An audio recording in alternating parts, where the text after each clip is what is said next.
Hi, I'm Dr. Divi. I want to share with you a little bit about my origin story.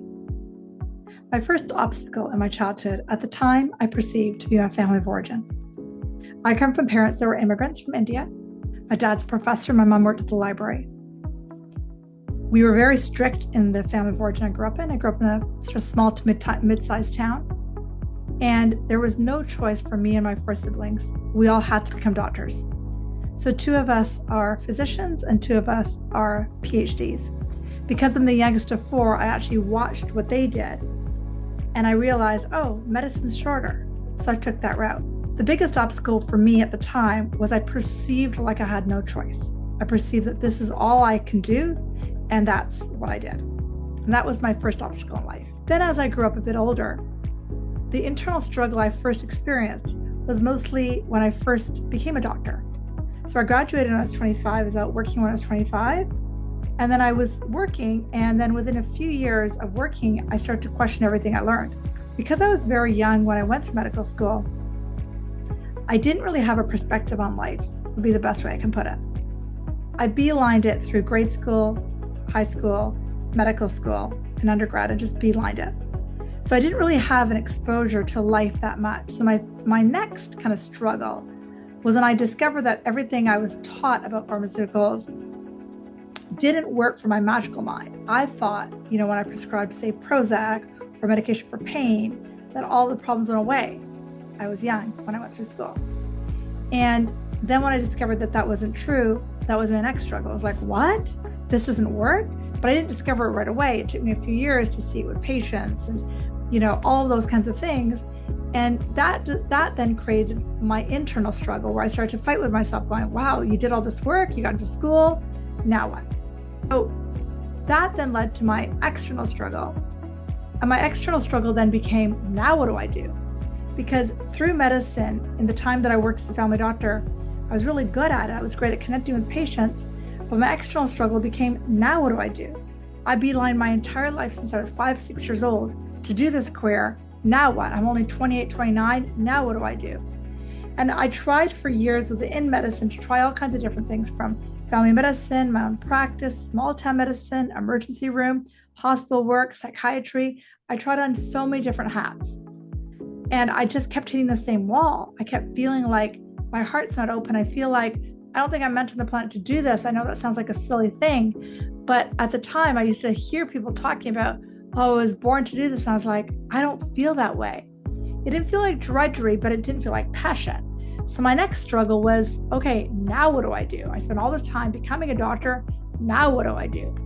And then the big changing event that happened for me when I realized I needed to change my life was more when I was now 29, 30, and I developed chronic illnesses. And I developed everything from chronic pain to anxiety and depression to recurrent infections to like allergies that seemed to come out of nowhere. And these fluctuant illnesses left me on so many medications. I think on the worst of the worst, I was on about 11 or 12 different over-the-counter medications plus prescription antibiotics just to make it through a 24-hour period, plus about 4 or 5 coffees, plus a couple glasses of wine. That was my 24-hour kind of lingo that I would go through.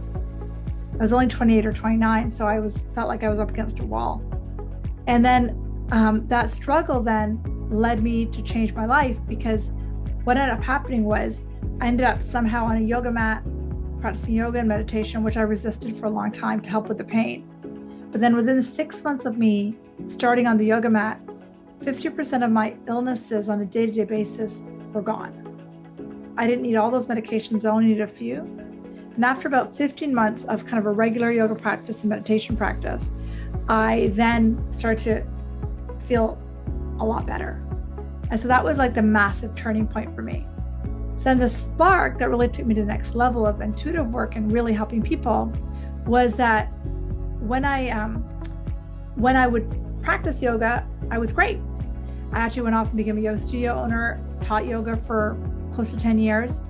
But the problem was when I did practice yoga 4 or 5 times a week, I would end up back in pain. So that wasn't pleasant. Then 20 years ago now, my intuition went run up. So I studied intuition, energy, meditation, intuitive laws.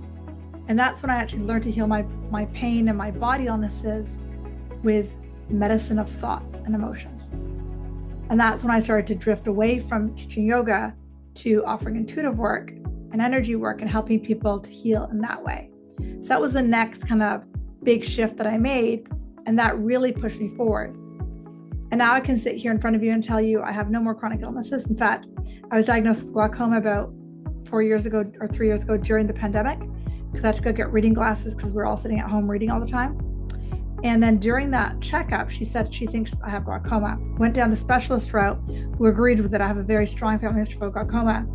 So I put more of my focus on what the emotional cause that could be causing that.